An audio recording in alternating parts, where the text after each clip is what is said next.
Merci, mes frères, pour ce temps de louange.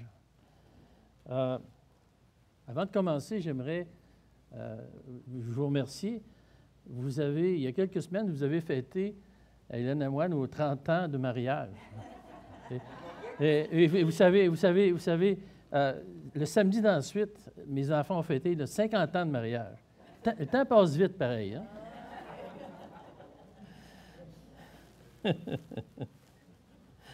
On a trouvé ça un peu drôle.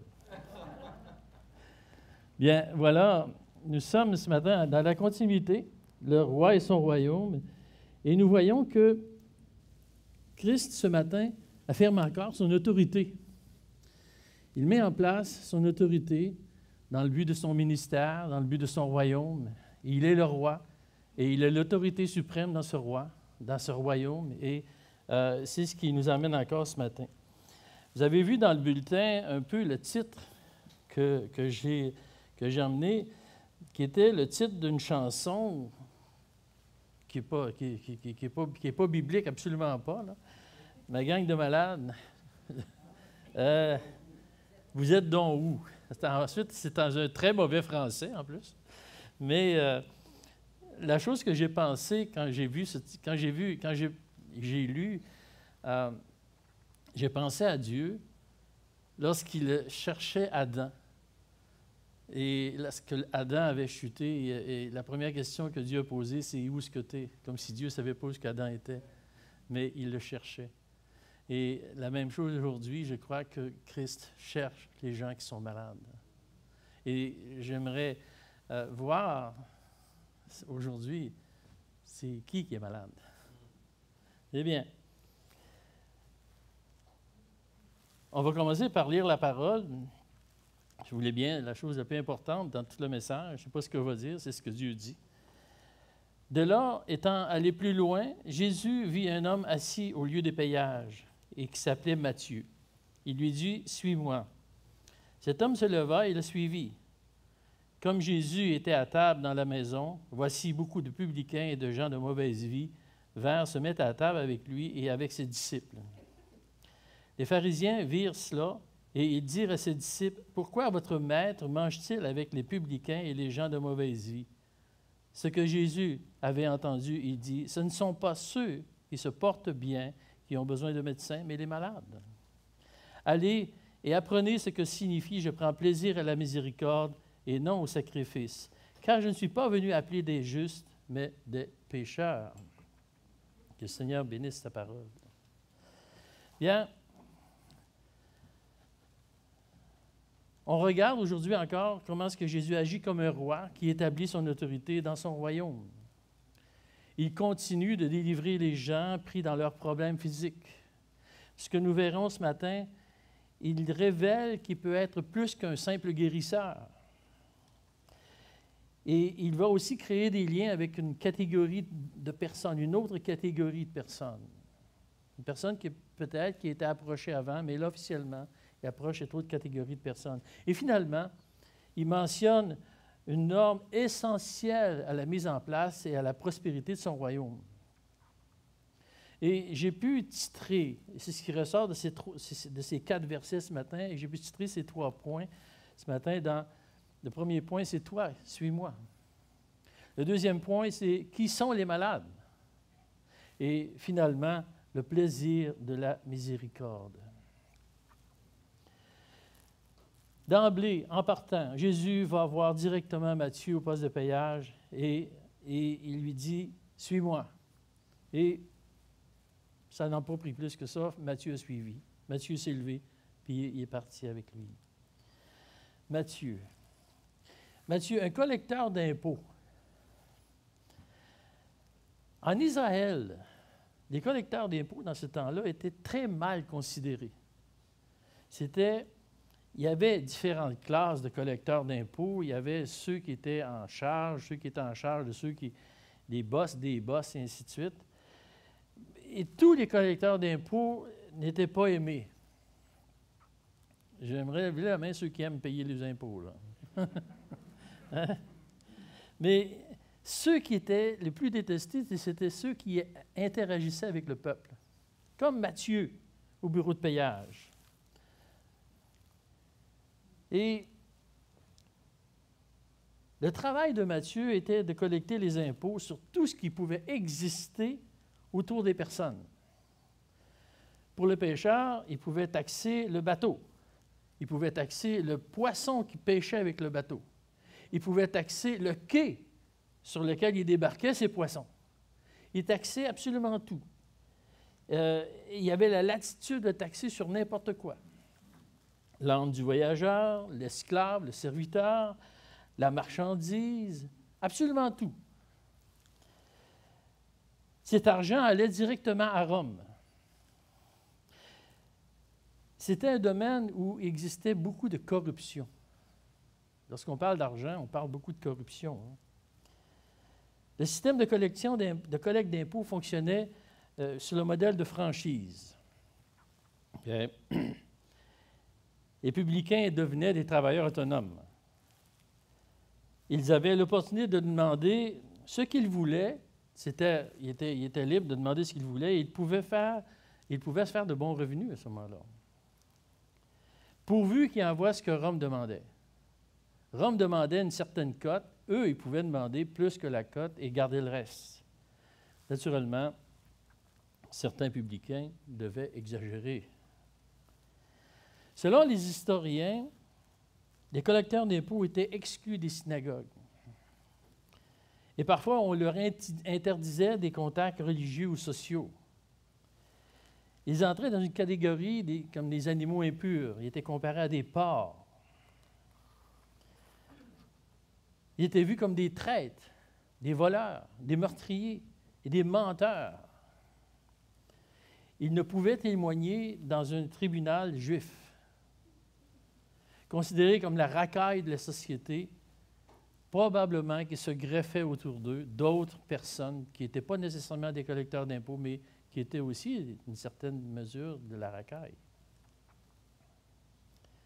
Le fait que Matthieu raconte lui-même comment il a décidé de devenir celui qui suit Christ est particulier. Mais il est assez discret sur les événements.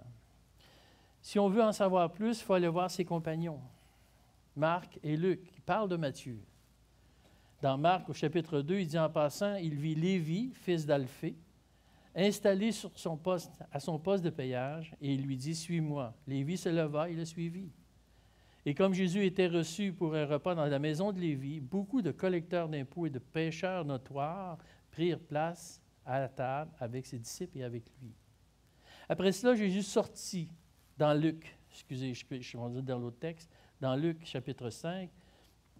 Après cela, Jésus sortit, il vit un publicain nommé Lévi, assis au milieu des péages, et lui dit, « Suis-moi », et laissant tout, se leva et le suivit. Lévi donna un grand festin dans sa maison, et beaucoup de publicains et d'autres personnes étaient à table avec eux, car ils étaient nombreux à le suivre. Plus de détails. J'imagine que Matthieu était assez discret, il ne voulait pas aller trop loin. Mais Matthieu était un lévite. Et comme un lévite, la fonction d'un lévite était de servir le peuple. C'était sa première fonction. La position de Matthieu, que Matthieu avait pris au fil des années, n'était pas selon ce qu'il était vraiment. Matthieu servait plus les Romains que son peuple. Et dans la position qu'il avait comme lévite, ça devait être assez inconfortable.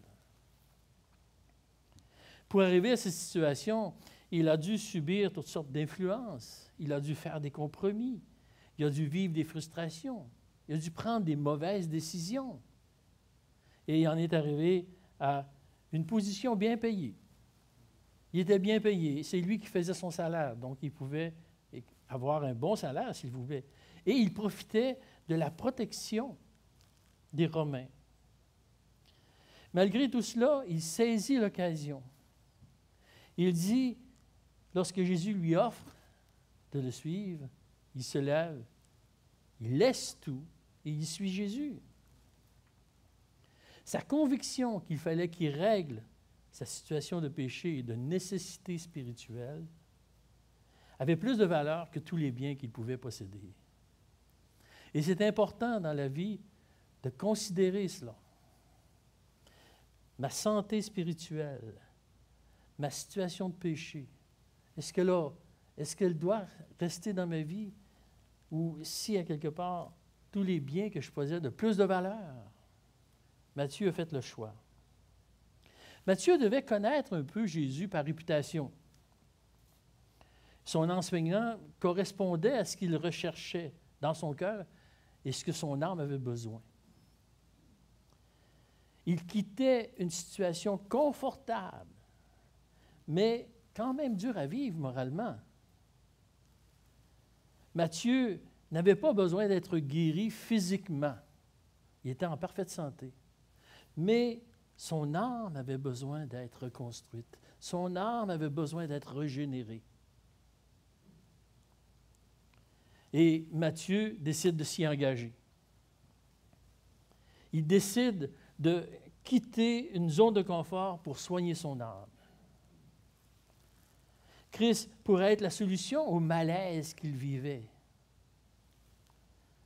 Déjà, avec la guérison du paralytique, juste avant, Jésus fait mention qu'il a un regard sur le cœur de l'être humain. Et il dit à cet homme-là, au paralytique, « Prends courage, mon enfant, tes péchés sont pardonnés. » Ça a d'ailleurs été sa première phrase. Avant même de guérir physiquement, « Tes péchés sont pardonnés. Ton âme peut être libérée. » C'est un peu comme une introduction. Et Jésus a sûrement vu en Matthieu une âme meurtrie, une âme tourmentée, qui avait besoin d'être guérie. Si on veut faire une comparaison, Matthieu était un paralytique spirituel, un paralytique dans l'âme, à cause du principe que le péché souille l'âme et arrête la marche du chrétien. Sûrement, ceux qui entouraient Matthieu de ce temps-là, les gens qui le côtoyaient de proche, ils n'ont sûrement absolument rien compris de la décision qu'il prenait. Certains ont dû le traiter d'imbécile de prendre ce genre de décision-là. À vue humaine, on ne quitte pas un statut social confortable pour se placer dans une situation précaire. Et du point de vue humain, on peut voir les difficultés que ça apporte. Perte d'argent, perte de sécurité, de confort, aller vers l'inconnu, perdre des amis, être incompris de la part de la famille. Et je parle en connaissance de cause. Nous avons déjà pris ce genre de décision-là, Hélène et moi, et on a vécu ces choses-là. Et c'est exactement ça qui est arrivé. Pourtant, l'engagement que Matthieu prend à suivre Jésus est la meilleure décision et la décision qui va lui rapporter le plus dans toute sa vie et dans l'éternité. Parce que le poids de l'engagement envers Dieu a son équivalent en grâce et en bénédiction. Dieu peut remplir mon portefeuille. Il peut le faire facilement. Mais il désire encore plus remplir mon âme et mon cœur pour celui qui s'engage. Attention, Christ a demandé à Matthieu de tout quitter et de le suivre. Et Christ ne demande pas la même chose à tout le monde. Il ne nous demande pas à chacun de nous de tout quitter et de dire, bon, maintenant, je m'installe là puis je le suis. Ce n'est pas nécessairement ça. Mais dans le processus de disciple de Christ, car nous sommes tous des disciples de Christ, il arrivera un jour où nous aurons à se séparer de quelque chose, où que nous aurons à renoncer à quelque chose. Et c'est ce principe-là que Dieu veut nous montrer. Comme dans le même mouvement que Paul, lorsqu'il écrivait aux Philippiens, il disait, il regardait tout comme étant de la boue afin de gagner Christ. Et c'est ce qui est aussi devant nous. Tout ce que nous avons, ça n'a pas beaucoup de valeur à comparer à Christ. L'engagement peut prendre plusieurs formes. Le Seigneur s'adresse peut-être à vous en disant, « Toi, suis-moi pour mettre du temps tous les jours dans la lecture et de faire en sorte que la parole soit vivante dans ta vie. » Ou peut-être, un autre, il va dire, « Toi, suis-moi dans l'engagement où tu t'es relâché et de le reprendre, cet engagement-là. » Ou encore, il va dire, « Toi, suis-moi dans cette résolution que tu aurais dû prendre depuis des années, mais que tu remets constamment. » Ou finalement, il va dire, « Toi, suis-moi, accepte le cadeau du pardon de tes péchés. » Et je peux vous dire, en passant, que pour ceux qui m'écoutent, le meilleur temps pour mettre votre confiance en lui, pour le bien de votre âme, c'est maintenant. C'est aujourd'hui, c'est tout de suite. C'est à 10h, à 9h35. C'est là. Matthieu ne précise pas en quelles circonstances Jésus est à la table avec les publicains et les gens de mauvaise vie. Mais on l'a lu tout à l'heure dans Luc et dans Marc, que Matthieu invite Jésus dans un repas chez lui, et Luc précise même que c'est Matthieu qui l'organise. C'est volontaire. Et il invite plein de monde, beaucoup de personnes qui sont des milieux des collecteurs d'impôts et des gens de mauvaise vie. Et lorsque ça m'arrive, lorsque je suis plus capable d'écrire, je me mets à penser, et je me disais, j'aurais aimé être là à ce repas-là. Ce repas-là avait plusieurs buts. Premièrement, l'annonce du changement de vie de Matthieu. Il y avait aussi, il disait adieu à ses collègues, à ses amis. Il offre l'occasion à ses amis de connaître l'Évangile. Ensuite, il permet à ces gens qui sont reclus de la société, il permet à ces gens d'écouter Christ parler. C'est une chose que j'aimerais beaucoup avoir eue. Si j'avais une machine à reculer dans le temps, je reculerais là pour écouter Christ lui-même qui parle. Il serait probablement beaucoup plus intéressant que n'importe quel prédicateur que j'ai entendu, même les meilleurs. Mais je dois attendre. Je dois attendre dans le futur lorsque je vais accompagner mon époux céleste lorsqu'il va m'instruire. Je n'ai rien perdu encore. Durant le repas, il y a une contestation de la part des pharisiens. Et Jésus, pour bien faire comprendre ce qu'il fait, parle de médecins et de malades. On doit comprendre en rétrospective pour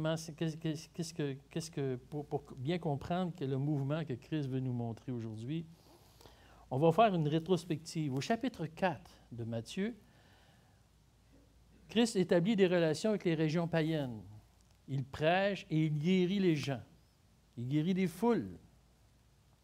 Chapitre 5 au chapitre 7, on a vu qu'il enseigne ses disciples. Et sûrement la foule par le discours sur la montagne. Chapitre 8, il guérit un lépreux et le serviteur d'un centenier. Et il guérit aussi plusieurs personnes dans la foule. Au chapitre 9 même, il commence le chapitre 9 en guérissant un paralytique. Mais là, il ne s'adresse plus au même type de malade.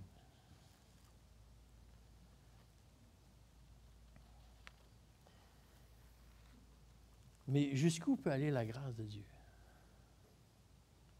Il guérit ceux qui s'approchent de lui. Il est un fameux guérisseur qui peut guérir le corps. Merci. Mais peut-il être plus que ça? Nous savons, nous connaissons sa grâce. Nous savons qu'il n'y a aucune limite à ses capacités, qu'il peut aller plus loin que ce que l'on peut entendre et comprendre. Mais les gens autour de lui découvrent qui il est. Ils découvrent comment il est accessible et comment il est disponible.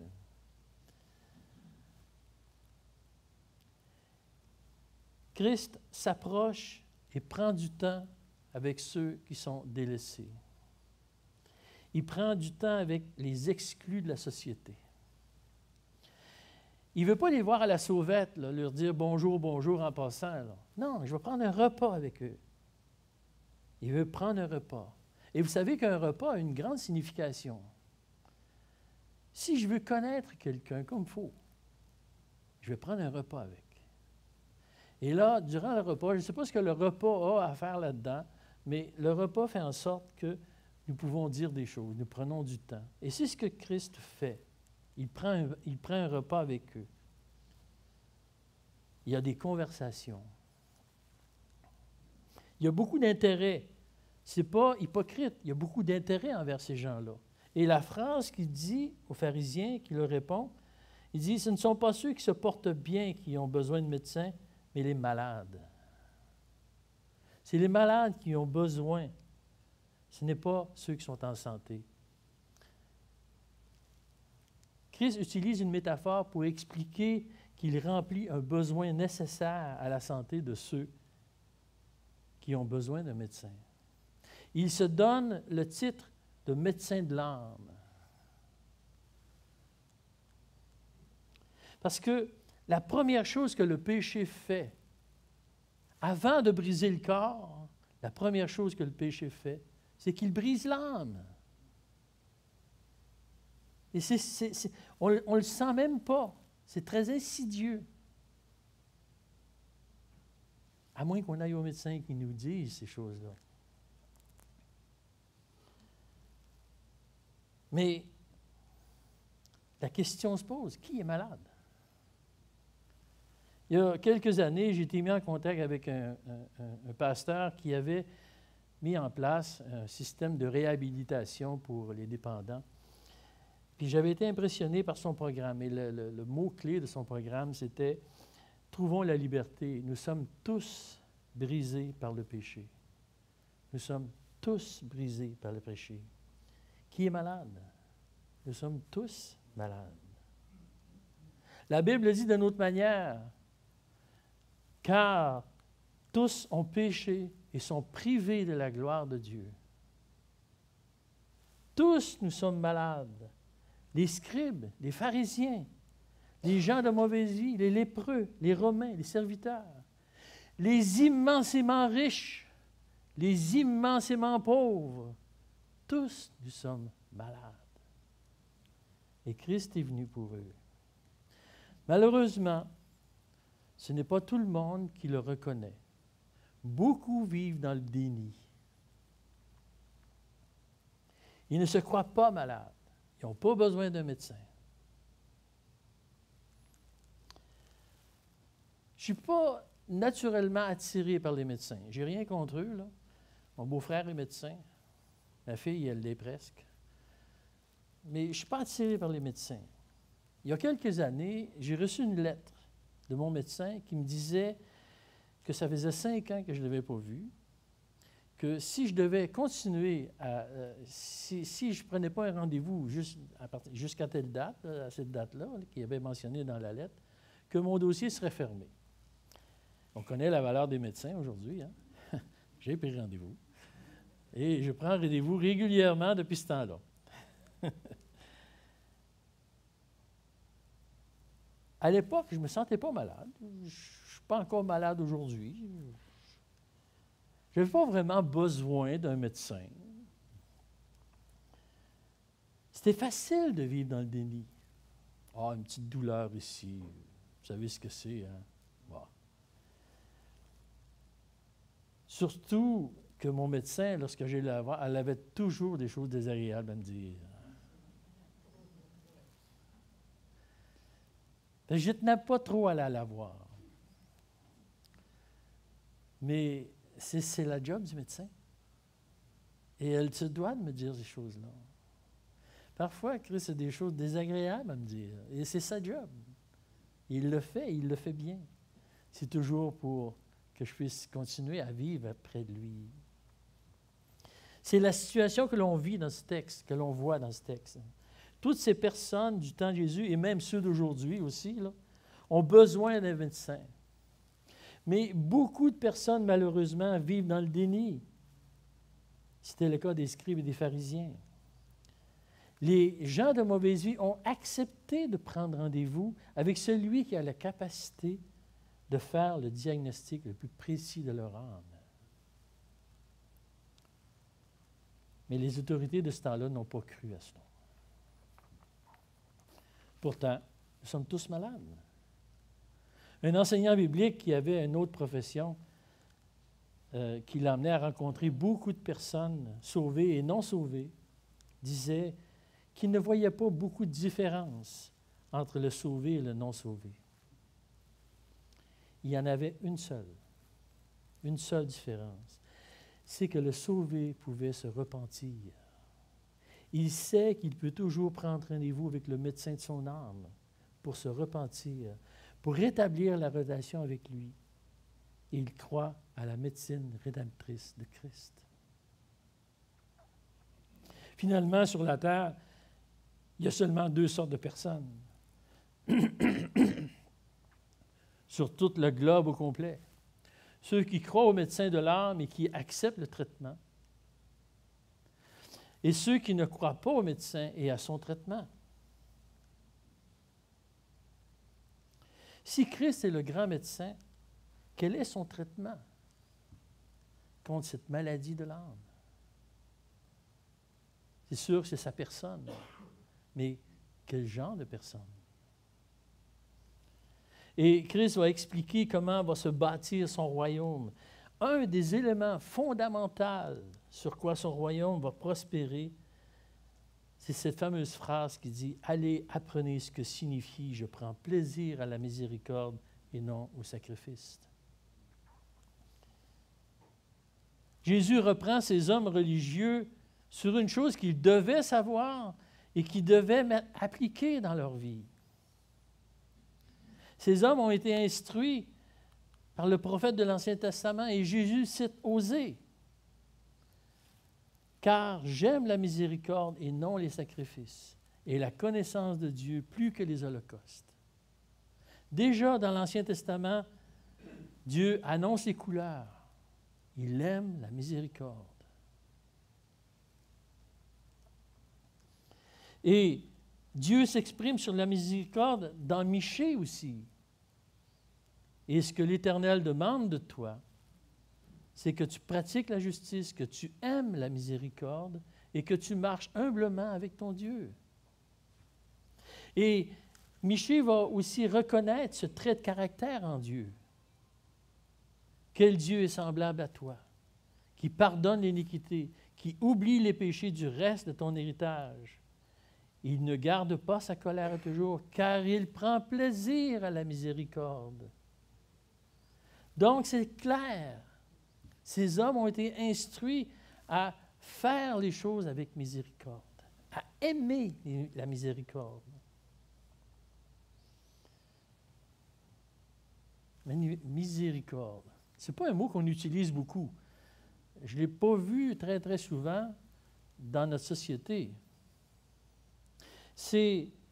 La miséricorde, c'est une manifestation visible de la compassion. C'est quelque chose qui se voit, la miséricorde. C'est visible.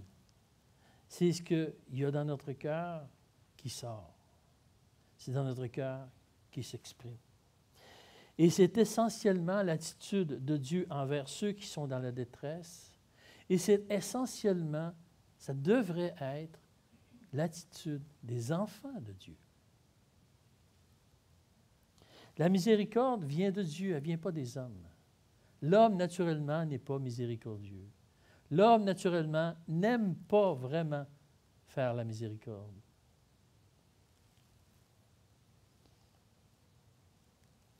Si on reprend cette phrase lourde de sens, Jésus exhorte ses auditeurs, premièrement, à apprendre.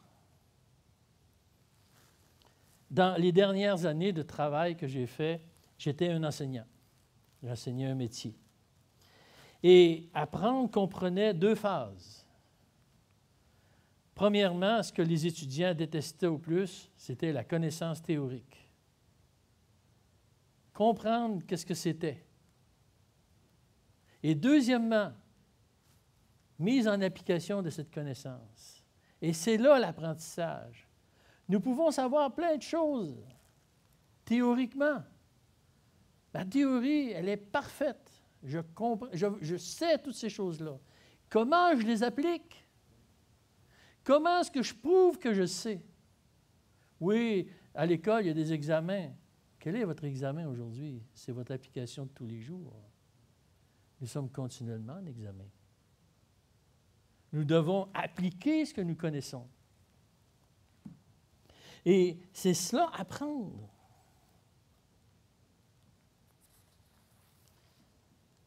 Comme il exhorte les pharisiens à apprendre, Christ nous exhorte aussi. Il est important que nous apprenions. Ce n'est pas notre nature d'aimer la miséricorde, nous le savons. C'est la nature de Christ. Lui, Christ n'a jamais eu à apprendre. C'était inné. Il aurait pu s'appeler miséricorde. Mais nous devons apprendre et parfois réapprendre. Non seulement avoir la miséricorde, mais l'aimer, la miséricorde. Et réapprendre. Et qu'est-ce que c'est aimer faire miséricorde? C'est se plaire à le faire. Être content de faire la miséricorde. Christ a été miséricordieux envers ces gens-là, ces gens de mauvaise vie, ces collecteurs d'impôts, ces publicains, ces voleurs, ces menteurs, probablement. Mais il les a regardés avec miséricorde. Il les a regardés avec compassion, qu'ils avaient besoin de médecins. Nous ne sommes pas le médecin, ce n'est pas nous le médecin, mais nous le connaissons, le médecin. Nous savons qu'il est la solution.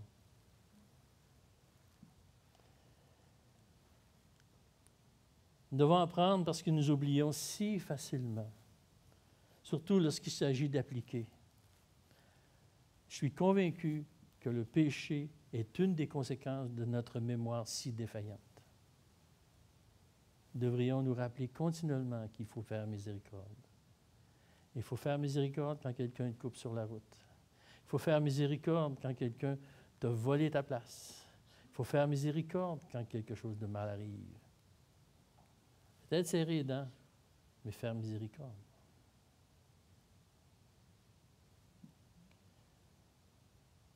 Et Christ donne la raison. Il donne la raison pourquoi la miséricorde est si importante. Et je vais paraphraser la fin du verset 13.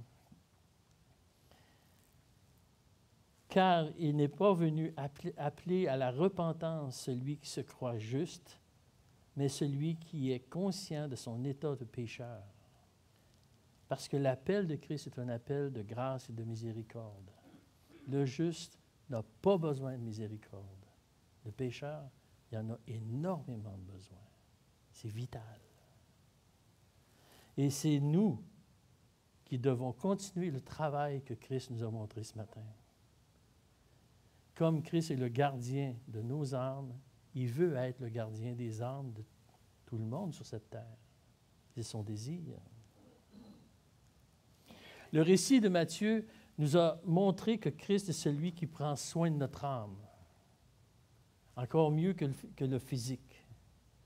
Comme il a vu l'âme tourmentée de Matthieu et les besoins spirituels des invités de Matthieu, il s'offre comme un gardien de notre âme.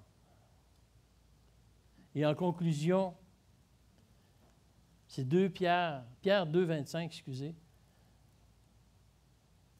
Car vous étiez comme des brebis errantes, mais maintenant vous êtes retournés vers le pasteur et le gardien de vos âmes. Et c'est ce que Dieu s'attend de nous, que nous retournions constamment vers le gardien de notre âme. Parce que Christ maîtrise tous les outils, grâce et miséricorde, pour accomplir son œuvre parfaitement. Nous pouvons aller vers lui avec sûreté. Nous savons qu'il sait guérir. Il sait soigner physiquement, il nous l'a montré, mais il sait aussi guérir notre âme et il peut s'en occuper parfaitement. Le Seigneur nous encourage à aller vers lui constamment peu importe les situations, peu importe ce que nous vivons, peu importe les malheurs que nous puissions vivre, que nous puissions retourner vers lui, parce que lui veut garder notre âme saine et en santé. Merci Seigneur pour ce que tu nous montres, pour tes capacités. Merci pour que tu sois celui qui se propose et tu ne manques jamais dans tes propositions. Tu nous donnes ce que nous avons de besoin. Tu nous donnes physiquement, Seigneur, dans ce pays, ce que nous avons de besoin, même si nous en avons trop, même parfois. Mais Seigneur, nous n'avons jamais trop de ce soin de l'âme que tu nous proposes. Permets, Seigneur, qu'on puisse rentrer en nous-mêmes, voir ce que nous devrions faire, ce que nous avons à faire pour prendre soin de notre âme avec toi. La santé, Seigneur, c'est quelque chose qui se fait à tous les jours. La santé, c'est un paquet de décisions. Ce n'est pas quelque chose qui est inévitable. C'est un paquet de décisions. C'est des décisions et c'est aussi des propositions que l'on fait. C'est des choses que l'on fait. Voilà la santé spirituelle. Permets, Seigneur, que tu sois ce guide qui nous dirige toujours vers toi pour ta gloire et pour ton nom que nous te demandons ces choses. Amen.